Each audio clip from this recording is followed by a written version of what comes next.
Spoiler alert!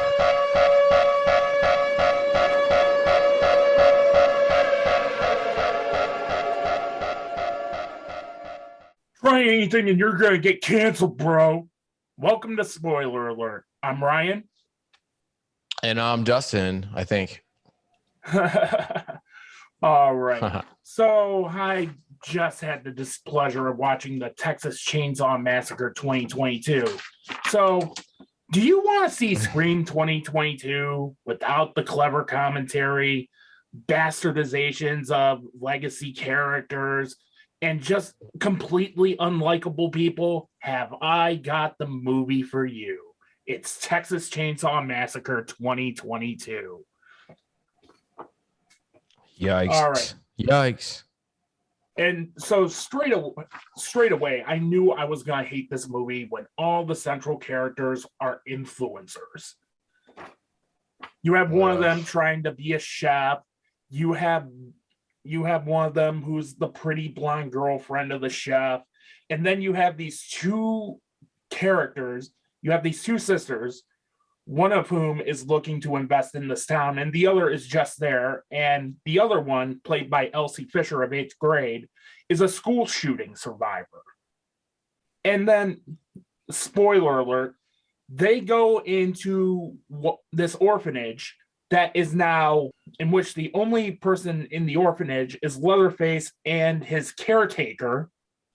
And they figured they had the deed for all this. And nope, guess what? They killed a little old lady just because. Oh, yeah. Yeah, I mean, yeah, dude. Okay, like, why did they make this? Yeah, that's what I'm wondering too. And looking into this very briefly, it had numerous failed test screenings, and then Legendary apparently just sold it to Netflix. They had it did? Yeah, it had numerous. Wait. Okay, can you talk about that just for like a hot second? Yeah, according to the trivia I saw on this, Legendary had some. This was supposed to come out in 2021 in theaters, but it got scrapped because of a series of disastrous test screenings. And then, guess who swoops it in? Netflix. Uncle Netflix, you motherfucker. Yep. Yeah, they wouldn't take Holmes and Watson, but they'll take Texas Chainsaw Massacre 2022. There's only one thing I feel like we can say about this. You know who Netflix is? Yeah. And Netflix is this. I'd buy that for $1. Exactly, right? That's Netflix. Right. Exactly. And then there was a brother duo, Ryan Tohill and Andy Tohill, who left the project in the film's first week and then was replaced with this director, David Blue Garcia, who scrapped and reshot everything. Never a good sign. Yeah, that's never a really good sign. And reading up on this, it's just, oh my God, why did this movie even see the light of day? Ugh. I mean, the process, I feel like, it's some pencil pusher, fucking studio person is like, oh, we got the new Texas Chainsaw coming. Oh, no. That's we hit a iceberg with that. And it's like, put so-and-so on it. Like, that's how I see it in my head, because they just want to get the asset out there. And then it's like, oh, but the asset's damaged. The director's left and everyone hates it. And they're like, just get somebody cheaper and finish it off. Like, oh my God. Exactly. They don't realize that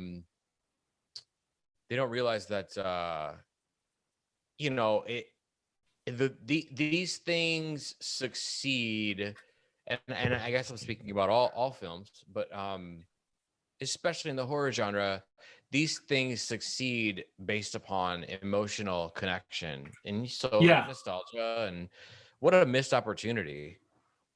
Exactly. And I just, for research purposes, I fired up my original Texas Chainsaw Massacre Blu-ray to prepare for this, and rewatching it again, it's a truly terrifying film. You're rooting for Sally Hardesty to get out alive. Everything about that is airtight. There's not a wasted moment on film. You root for these characters, and Leatherface is just damn near iconic in that film. And then it cuts in, even in the more sillier aspects towards the end of the film, like having Grandpa try and fail to kill Sally. It still has that air of terror to it. Mm-hmm. Yeah, I mean, is there anything scarier than being like stuck on like a fucking farm full of hillbillies in Texas? I mean, yeah, you know, cannibal hillbillies. right? And also like as a brilliant piece of the marketing, but also like it's remotely true, but it's like based on a true story. So It's loosely based on Ed Gein. Right, which is fucked up. And like, you know, it sells all the tickets in the world. So in your opinion on this one, was it something that probably would have been good had the original creative team stayed on and the original studio put it through, or you're not sure? That's debatable for me. Jury's out on that. Like, if you got, say, a Fede Alvarez, who was a producer on this remake, if Fede Alvarez directed this, rewrote it, I could see this working because I really love the first Don't Breathe movie. Mm-hmm. And he had a similar aspect with Don't Breathe 2, which, yeah, he's a producer on that, but it's a different director. And they somehow made a serial rapist a hero in this, and he has a kid. That was the pure terror of Don't Breathe. Like, not only did you fear for this burglar's life, she was being held captive by a serial rapist who just happened to be blind and badass. Like, on my Letterboxd review for Don't Breathe 2, because I ran it for 99 cents one night, I just said, I'm literally giving this 1 star because of Stephen Lang. He's fucking awesome. Mm-hmm. And Don't Breathe 2 is terrible, right? Yeah, Don't Breathe 2 is fucking terrible. I love the first Don't Breathe. Again, yeah, missed opportunity. They abandoned the plot thread, right? Yeah. Oh, God. Yeah, they decided to make Stephen Lang the hero in that when he's like clearly, obviously the villain in the first one. Tried to give him an emotional arc, and really, he's kind of a piece of shit. And with Texas Chainsaw Massacre 2022, none of these characters, save for Elsie Fisher's character, I just wanted them all to die straight away. They're all influencer stereotypes, clearly written by boomers. It's the best way I can really describe it. Like, you have Leatherface on this party bus full of investors looking to invest in what I'm going to call Gen Z land. And literally everyone on that bus whips out their phone, which leads to the worst line one of the worst lines I've ever heard in my life, which I started this podcast off with. Try anything and you're going to get canceled, bro. And Leatherface delivers the right response to that. Just hacking him to death. And everyone on that party bus. And I mean, that's crazy. And that's to like literally the only good thing about this. The kills are actually really good for what is essentially one of the worst examples of a requel I can think of. Mm-hmm. Like, Leatherface is genuinely intimidating in this, and he has every reason to go on a killing spree, especially given our 4 main characters killed his caretaker because they didn't properly secure the deed to the orphanage they were going to take over. And God. Yeah. They thought they had the deed to the house and everything, and it turns out that little old lady did have the deed. Man, I mean, why? And you're right to like relate it back to Scream and like, you know, because there's all of these fucking requels and shit that are actually being pulled off, and here's this piece of fucking smoldering trash.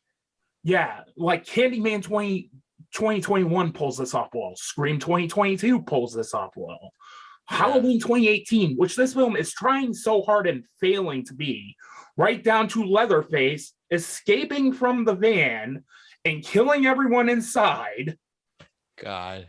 In the same way Michael Myers was Right. in Halloween 2018. Mm-hmm. And then that segs my next point.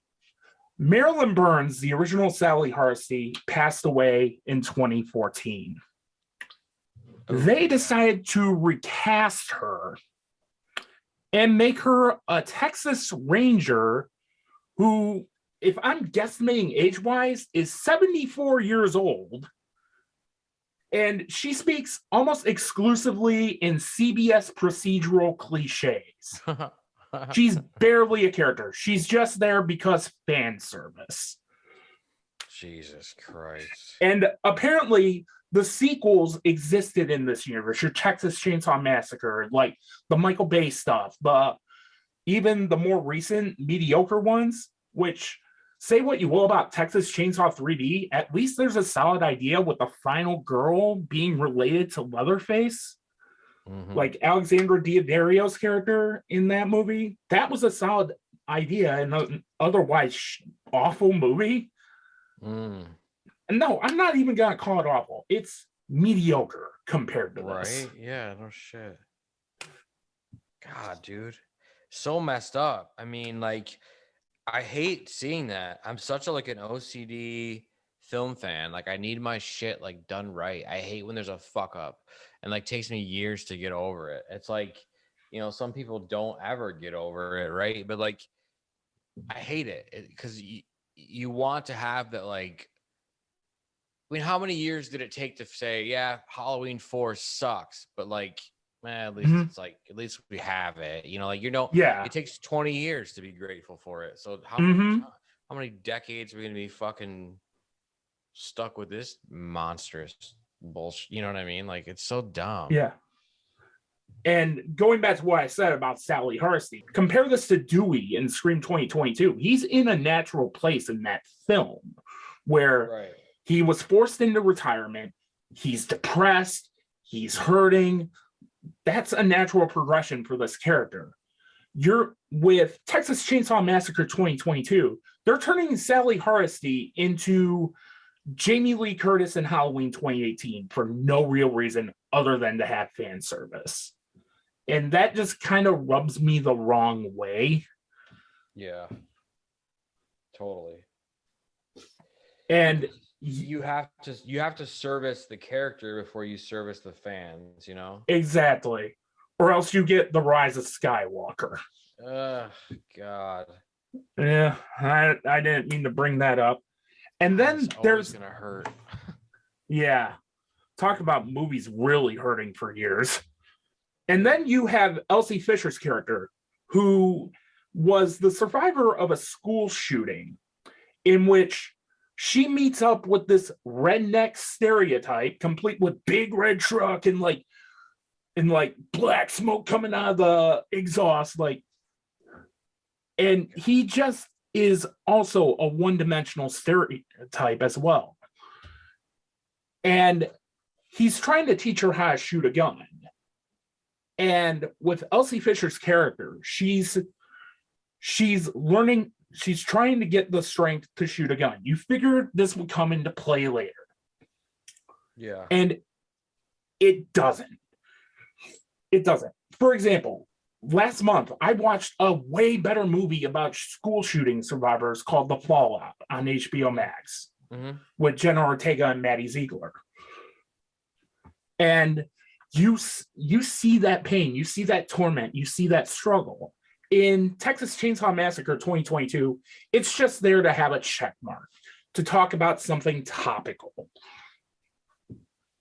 Yeah, I mean, do you think the script was probably initially like game changing and cool and great and whatever, and again just got like warped like as it passed as it changed hands, or like, what does your gut tell you? I think this was probably a cynical cash in on the name because Legendary had just gotten the rights to it. Yeah. They wanted to put something out really fast. You'll have movies like that. For example, Hellboy 2019, which really fucking sucks. They just put it out there because they had the rights to it. Oh yeah, David Harbour. Yeah, the one with David Harbour. Forgot they did that. And it fucking sucks because you can see a really good performance in David Harbour's Hellboy, and the direction, the writing, the visual effects, everything is failing him. And Hellboy 2019 is what Toxic Snyder fans think the Suicide Squad is. It's like full of boobs for no real reason, full of violence for no real reason. It's full of It's full of bad jokes for no real reason. Man. And yeah. what like has anyone said, like, has Netflix or like the directors, like the stars of this Texas Chainsaw thing, has anyone said like, oh, you know, it's a first of a trilogy, or we're doing another one, or Mr. Freeze is the villain, or like, what has anyone talked about? Just today I just read something from the director David Blue Garcia that said, I have some really cool ideas for Texas Chainsaw Massacre 2 on Twitter, and I wanted to reply back, how about make some good ideas for the first one? Right. Because no, you need to stay far away from this. Well, and what's crazy is Netflix won't even look at critical reaction because they don't care. They're like, we just, as long as people watch it. Daddy made you some content open wide. Yeah. Yep. And that's what's funny is I see people at 8:00 on Facebook or Twitter, and they're like, well, here I go. I'm gonna watch the Texas Chainsaw on Netflix, and then right around 9:45, like, well, that was the worst idea I ever had. Like, it's the same thing every time. It's 83 minutes long, and it was the worst idea I ever had. Yeah, it's terrible. Yeah. And then going back to the final showdown with Leatherface and Sally Hardesty, in which they're faced off against each other. Sally Hardesty is talking in one-liners, and then here comes Leatherface, takes his chainsaw, just rips it up the middle section and lifts her right up in the air. Ugh. And I'm like, Marilyn Burns has been dead for 8 years. Could you please kill this character off with some fucking dignity? Right? Like something, like a femoral artery, something. And then like some sort of limb being ripped. I mean, yeah. For comparison purposes, like, I watched this movie because I was notebooking an idea for a video on why I love the last half hour of Once Upon a Time in Hollywood. And in order for me to do it, I watched this movie called The Haunting of Sharon Tate, where Hilary Duff plays Sharon Tate. Oh no. And they show Sharon Tate's murder in graphic fucking detail, right down to her being tied up and hung in her house. And then at the end of the film, it's revealed she's a ghost watching all over this. I'm like, oh my God, I'm never watching anything this fucking filmmaker puts out again. And I ended up scrapping it. So I watched The Haunting of Sharon Tate for nothing. Yeah, I mean, Hilary Duff. That's who greenlit that fucking piece of shit. Yeah, some indie film looking to get something out before Once Upon a Time in Hollywood. Oh yeah, I guess they were cash grabbing it. But dude, I mean, they pulled Hilary Duff. That's kind of odd. Yeah. Wonder how they roped her into it. I wonder too. Yeah, and then, Texas Chainsaw, it's like, I would imagine it wouldn't be that difficult to make something fans would just at least giggle about or be happy with. Yeah. Like, I love Texas Chainsaw Massacre 2. That Blu-ray's hard to track down and is super expensive. The one with Dennis Hopper. Oh, yeah. In which, it has that horror movie tone to it, but it also has really funny comedy in there too. That doesn't detract from the original story, like in the first Texas Chainsaw Massacre. And then you have Dennis Hopper dueling with Leatherface with a fucking chainsaw. That's badass. I don't care who you are. Yeah, for sure.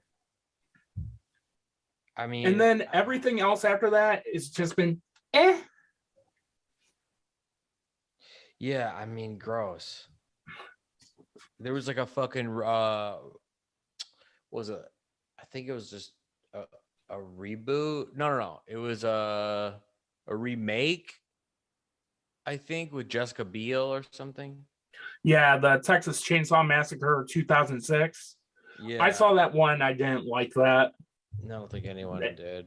Yeah, I watched that like 14 years ago. I rented it on video once and didn't watch it again. Well, it's like, they have the different timelines. Like, so for Halloween, it's like, here's the original timeline, legacy timeline, Yeah, fucking Rob Zombie time. They tried to do that for this, and it's like, it's probably because I'm not as familiar with this franchise, obviously, but I'm not either, but apparently all the Texas Chainsaw movies happened in this universe. so that's weird to me because everything I saw suggested there was like 3 or 4 separate timelines, Yeah, which is weird.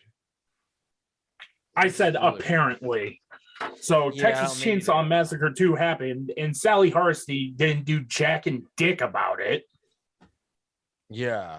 That is, if she was a Texas Ranger in this time frame. Yeah. And then towards the end of the film, going back to the ending of the film, she, even though she had a full chainsaw blade go through her, she's somehow alive to fire off 2 shots to help the 2 sisters out. And then you have Elsie Fisher with the gun. She's scared shitless, and that's when Sally Harsty pops up with, I'm surprised, with Deus Ex Machina powers to fire the shots at Leatherface, and then the sisters kill Leatherface at the end, or kind of killed Leatherface, because, and you think you, and the moment it happens, I'm like, he's gonna come back.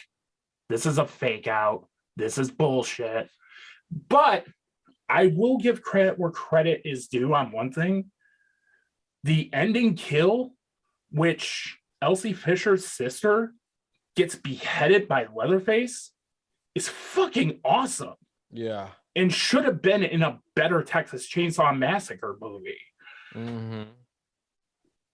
Because he just pops up out of nowhere, breaks the window, kills Elsie Fisher's sister, beheads Elsie Fisher's sister, holds it up.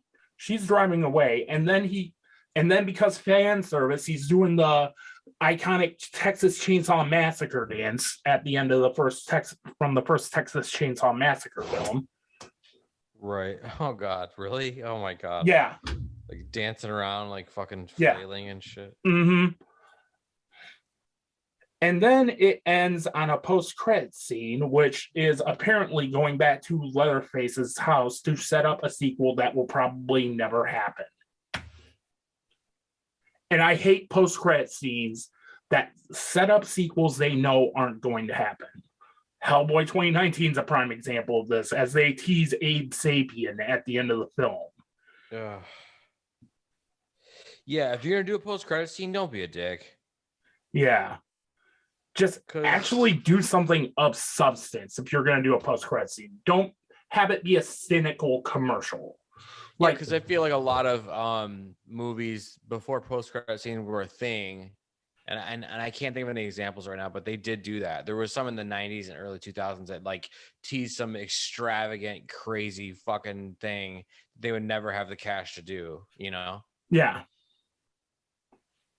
A bunch of dicks. I'm trying to think of some myself, actually. Yeah, there's well, okay. There was the one that immediately pops out to me is like the Masters of the Universe thing they did with Dolph Lundgren and Frank Langella. Can never say Langella. Yeah, Langella. What a great actor he is. But like he pops up in the post-credit scene, you know, like after falling 200,000 feet down into a fucking water tank or whatever the hell. And then I want to say there was one. And that also hurts because Canon Films was all slowly going out of business around that time frame. Yeah, they knew. I think And maybe it was an argument because, hey, this is Masters of the Universe. Of course, we're gonna do a sequel. You know, so maybe that's what it had to do with. Like, we need that thing at the end or whatever. But mhm. you know, in the Marvel films, in Iron Man, you know, it is kind of a big fucking deal that Sam Jackson's not in the movie and then he shows up at the end. You know, that's pretty huge. Exactly. Like, That's a good post-credit scene. yeah, But the exactly. MCU has their problematic post-credit scenes too, like the post-credit scene for Black Widow, which is just a straight-up commercial for Hawkeye, Yeah. where Julia Louis-Dreyfus shows up at Natasha's gravestone Mhm. and just basically says, Hawkeye coming this November on Disney Plus. Pretty much. I mean, Those are the yeah. type of post-credit scenes I hate. And that's What's your what the favorite Texas post-credit scene? favorite post-credit scene. If you had to pick I'd say if I had to choose an absolute favorite post-credit scene, oof, it's a toughie. I'm going the original Ferris Bueller's Day Off, the Oh, wow. OG. Because Yeah. it comes out of nowhere. What are you doing? Go home. Right. Mhm. And it fits the tone of the movie. Yeah. Yeah. Fourth wall, self-aware. Mhm. Well, and in this post-credit scene, they're setting up something that you're positive they didn't know, or that you're positive that they knew that they weren't going to get around to, is what you're saying. Probably aren't going to get around to. Yeah. Because, like I said, this was legendary putting something out just so that they could keep the rights. There are movies like that. Like, for example, Phantom Force Stick is a prime example of this. Yeah. Yeah. Where they just cynically make a movie just to keep the rights of the film. Maybe they'll double down, though. Sometimes Yeah. that happens. Could you imagine if they made another one? Like, right away? I wouldn't be surprised. It would be a drop in the bucket for Netflix, but That's what I mean. Or maybe Netflix will do like a 4-part mini series bullshit. I mean, that would. I mean, you would probably go back and watch that. Maybe. Doubtful. Especially after what I just sat through. Yeah, dude. I mean, 83 minutes of just fucking yikes. And I heard, like, I saw the interview with the main actor, the main character, and she said she would only watch the original if she got cast because she hates horror movies, and she was terrified, and she watched the original and was like really terrified. Yeah. But she just seemed like really dialed out of the, you know, there's no love lost there. Probably Elsie Fisher, if anything. Yeah, and she's just like, you know, I'm in this And movie. even then, she's fine in the movie. Right. Like, she's the only person in that movie giving an actual performance because she has the most story behind her. Everyone else is completely one-dimensional. Mm-hmm. Yeah. And it's fucking ridiculous to take Sally Hardesty and make her one-dimensional. Like, for example, I thought Halloween Kills was okay, but I got what they were trying to do with that film. You're exploring the generational trauma of Haddonfield. It just didn't quite execute it well. Yeah. And then you have Texas Chainsaw Massacre 2022, where it's just here's Texas Chainsaw Massacre all over again, but with check marks by everything, just to make sure we hit the right demographics. And it doesn't work. No. Yeah, and that's too bad, you know, and because I mean, I don't know. I liked Halloween Kills. I don't know. I mean, Yeah. we talked about this before. I liked it, but, and I know, you know, everybody else didn't, but like seeing him, and I really, no one can give me a straight answer of why they didn't like Halloween Kills. So it's very strange to me. But like, if it's because Jamie Lee Curtis is laid up in a hospital the whole time, Yeah. fuck off, because he's running She's around. still acting her ass off in that movie. And he's running around killing all the other legacy characters that you didn't know you wanted. Mm-hmm. You know what I mean? Like, exactly. So to me, I dig it. I think the stuff not showing his face is really stupid. Like where it's like blurred out and all that shit, but like the characters can see it and we can't. I just think that's pretty dumb. But Halloween Kills is a way better movie than this. Yeah. It is, but I feel like Texas Chainsaw, for being what it is, it never established like the lore that Halloween. Yeah. You know? Yeah, and with me, most horror franchises are very hit and miss with me. I usually like the oddballs of the horror franchises because they try and do something different with it. Like, for example, I fucking love Halloween 3 because they're trying something different, going back to John Carpenter's anthology idea. But the thing was, you decided to debut with Michael Myers, and it just became Michael Myers. Mm-hmm. Yeah. Yep. Whereas Halloween 3 is far more terrifying because of the end of the film, in which it implies millions of kids around the world are being murdered. And he couldn't stop it in time. That's more terrifying to me. Yeah, I mean, and Michael Myers is like, you know, he's just some fucking 60-year-old man who's like going around just like stabbing people for no reason. And like that is scary, right? Like this whole thing, like Leatherface, it has an opportunity to be really scary and creepy, and it has like a little bit of like loosely based on, you know, dude, if Michael Myers is loosely based on it, it would be the number one, you know, whatever. And this, like, I don't know, I mean, it kind of blows it. Even in the other sequels, they never established like a why should we care kind of a fucking, you know, narrative. And I think that's what really hurts it. And going into this like cash grabby 83-minute Netflix, you know, people were excited because they thought maybe this would reboot or restart or re-energize the franchise, and here everyone's left with like some straight to fucking video horseshit, you know? Exactly. And that's what frustrates me about this, because I can see what they were trying to do.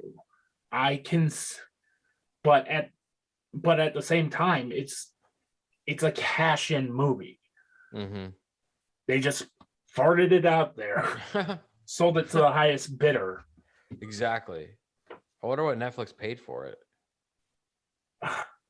Probably next to nothing. Oh wow. Let's look that up right now. Yeah, for sure. I feel like I have to know. I mean, it's just bonkers to me that this is how it worked out for fucking. I mean, dude.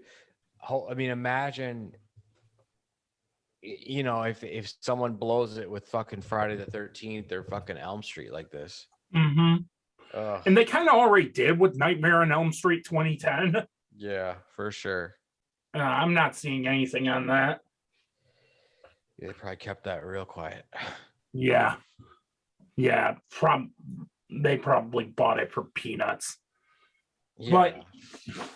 But as it is, like, I literally only gave this a 1 star on Letterboxd because of the kills, and they brought John Larroquette in to do the narration.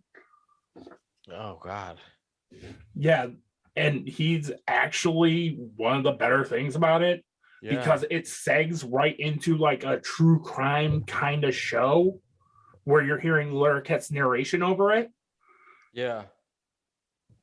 I'm like, hey, that's actually pretty clever. Yeah, I mean, you know, these are smart people, right? Like, they're smart filmmakers. I mean, even to get accomplished like 83 minutes of trash, like it takes, you're not stupid, you know, and it's never the case.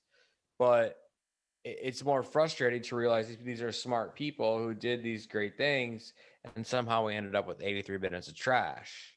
You know what I mean? And like Exactly. that's what hurts everybody, you know? Exactly. And it's kind of interesting that John Larroquette, the narrator of the original Texas Chainsaw Massacre, is the big star of the Texas Chainsaw Massacre. Yeah, that's awesome. I kind of find that really cool. Yeah, for sure. John Larroquette. I mean, dude, he just passed away, didn't he? No, he's very much alive. Okay, wait a minute. So you know who passed away was the guy who played the judge on Night Court. That's where Harry Anderson, yep. Harry Anderson. God damn it. And then they're doing a reboot of the show centering around Harry Anderson's daughter with Night Court, which I can get behind that idea, actually. Yeah, me too. If you're bringing back most of that original cast too, as well, because I'm hearing they're bringing back some of the original cast too. Oh, that'll be cool. Yeah, I mean, I feel like, you know, with reboots and like requels and like retreads, and I mean, dude, we're not even halfway through. I mean, it's to the point now where I'm like, wait, I have to stop and think: is this a reboot? Is this a remake? Is this a requel? Is there like, I think with all of it, the idea is just to continue the original story, right? But in a way that resonates with like right now, like to give it reason. Like, what's the reason? You know, fucking Ghostbusters. Like, give I know why we need another one. Fucking you know, whatever. Like, I get it. Even if you don't like some of these, you know, Scream, you know, that was a great film because it was just done well. The marketing, the film, whatever. They showed it love, you know, and so now they're allowed Scream to continue. 2022 is very much a love letter to Wes Craven. That's what is extremely important about that film. Right. Yeah. And Texas Chainsaw Massacre really doesn't have that love to it. No, not at all.